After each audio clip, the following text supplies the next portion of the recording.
जय माता दी। आज मैं आपको बताने वाली हूँ माँ दुर्गा के दूसरे रूप माँ ब्रह्मचारिणी के बारे में। ब्रह्म का अर्थ होता है तपस्या और चारिणी का अर्थ होता है आचरण करने वाली, अर्थात जो तपस्या का आचरण करने वाली है उन्हीं देवी को ब्रह्मचारिणी कहा गया है। अब इन्हें ब्रह्मचारिणी क्यों कहा गया है, इसके पीछे क्या कहानी है?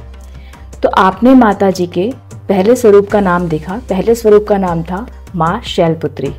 जब सती ने अग्नि में अपने स्वयं का दाह दे दिया था, तब शिव को पति के रूप में वापस से प्राप्त करने के लिए उन्होंने बहुत तपस्या करी और उसी तपस्या के अंश के समय जब माता रानी जिस रूप में थी उसे ही ब्रह्मचारिणी रूप कहा गया।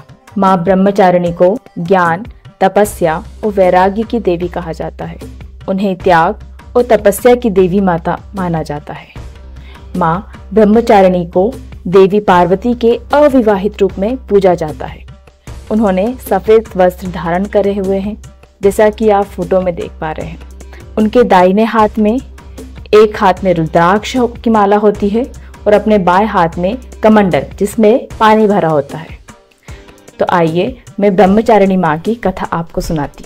पूर्व जन्म में इस देवी ने हिमालय के घर पुत्री के रूप में जन्म लिया था और नारद जी के उपदेश से भगवान शंकर जी के पति के रूप में प्राप्त करने के लिए घोर तपस्या करी और इसी कठिन तपस्या के कारण इन्हें तपश्चारिणी अर्थात ब्रह्मचारिणी के नाम से जाना जाता है।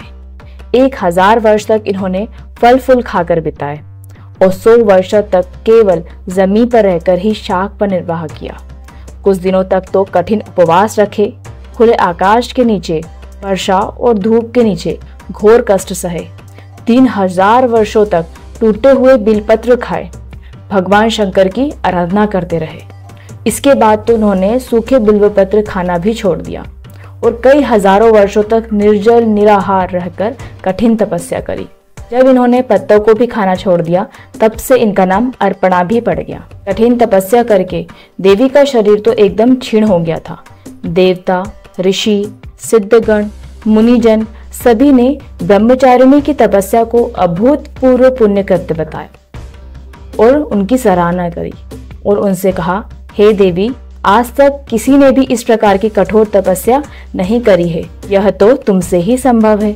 तुम्हारी मनोकामना परिपूर्ण होगी और भगवान चंद्रमौली शिव तुम्हें पति के रूप में अवश्य ही प्राप्त होंगे।